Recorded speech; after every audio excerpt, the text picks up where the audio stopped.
Good evening, everyone. I just wanted to take a moment here to show you I've got these sample dice for Armageddon War, since that's up on Kickstarter, and I just wanted to share out what you're going to get with the dice. Now, these dice in particular are actually some prototype dice. These are not exactly the dice that you're going to get, but these do have much better symbols than my homemade, right? So the evolution of dice, right? I cut out some labels, drew on my own symbols, and then Mark sent me some prototype dice to actually use to give you an idea of what these will actually look like. Now, you're going to get 6 of each color, and then those represent how effective your combat results will be. Black is the common dice color that you start with. Green represents a weaker attack or counterattack, and then red is going to have the most combat symbols on there.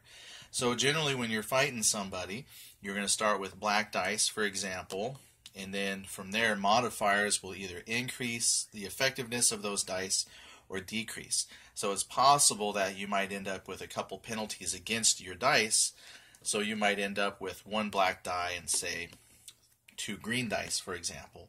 Or maybe you have some bonus modifiers. Maybe you got 3 dice and then you have cumulative effects of 2 red dice. Now, what is the significance of the color? Well, with the black dice being normal, the sides you're going to have is 1 shield, a strike and a shield, 2 shields. Let's see, I already had a strike and a shield, possibly 2 strikes, 1 strike. And sometimes the sides might duplicate. So for example, on the black die, here's a shield and a strike, and also another shield and a strike. Now on the green die, there are 2 strikes. Oh, nope, where is it? I thought we had 2 strikes. Oh, there's only 1, 2 strike. 1 strike there. No, there's only 1 strike. I thought I had 2. Yeah, it does. There it is. You get 2 strikes, and then there's also 2 shields. And then the other 2 sides are blank. So that's green. Then the red is going to have possibly a strike and 2 shields. There's another strike and 2 shields. There's 2 strikes and a shield, 2 strikes and a shield, and it's going to have 2 shields or possibly 2 strikes. So potentially your damage will be a lot more if you get to roll red dice. So that's what these symbols are. The explosion represents a hit, and the shield is a hit for when you do counter fire. So in combat, when one unit shoots at another, one of your combat options is available to you is you can stay put and return fire. Then when you roll your dice, so let's say we had that 1 black and 2 red, I would look, and then I can see that I have right there 3 successes. So I would have had 3 hits because of my blasts, but then the person doing return fire would have done 1 damage for each shield.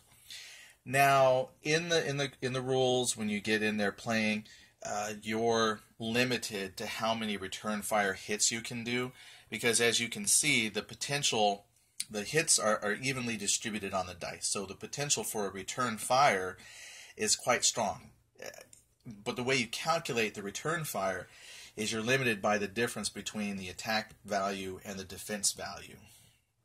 So it's quite possible that as a defender, you return fire, but if the difference in combat value is only 2, then even though I rolled 4 shields, I would only do 2 points of damage as return fire.